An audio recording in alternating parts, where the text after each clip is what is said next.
Coming up here on the Channel 5 News at 4:30, NBC's biggest union is on strike today. Also, Operation Push says play ball. We'll tell you about fireworks safety and the traps your memory can play on you. All this, Wimbledon highlights, and John Coleman's forecast coming up now on the Channel 5 News at 4:30.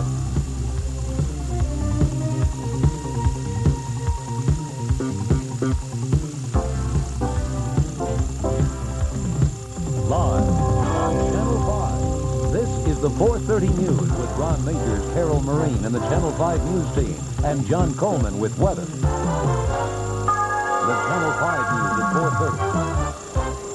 Not since 1976 has NBC found itself in this position, going on the air without its writers or technicians at their usual posts. Instead, NBC's largest union, NABET, is on the picket line on strike. Channel 5's Paul Hogan is here to explain what this strike is all about. Paul? Well, Carol, almost half of the people who work here at Channel 5 belong to the union that's on strike. Management says that's 263 workers. The union says that's 280. What neither side disagrees on is what NABET members do. They shoot the cameras, they produce the newscasts, they write, and they edit. They are doing none of that today because of this dispute. As the picket lines went up around the merchandise mart, most of the strikers said they'd prefer to be working. But they said because NBC, now owned by General Electric, imposed a non-negotiated contract, they had to walk out. NBC refused to even negotiate with us. All we want to do is talk about the issue. A handful of on-the-air employees at Channel 5 News, including the two principal anchors, Carol Marine and Ron Majors, joined strikers for a few hours this morning. But while the Performers Union, AFTRA, will not assume NABET duties, neither will members honor the picket line. Vice President and General Manager Richard Lobo says he believes the performers and the non-union staff will get the job done. The people that belong to AFTRA, other unions are doing their work as they should because they're not a party to this dispute. And I think the non-represented people from NBC and the management people are doing a decent job. But union spokesman Dick Vidal disagrees. Well, I think you're going to see a diminished professionalism in American journalism. And I think you saw that during the CBS strike, writer's strike, and you're going to see it here, and I think the American public is going to suffer.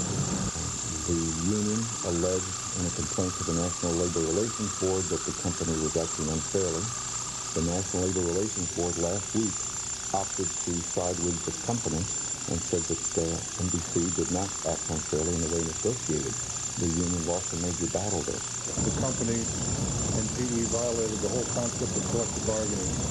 That two people sit down in civilized fashion, some give some and some get some. The final proposal the company laid down had nothing in there that we wrote or asked for. There were good, sound negotiations, and the company all along said that they would make a final offer on the date that they did, and they made the offer and they stuck to it. I blame General Electric. The fact that nothing means anything to them that doesn't make money. And American News is not making enough money. America sells cheese. As natural as fish in the nibbler.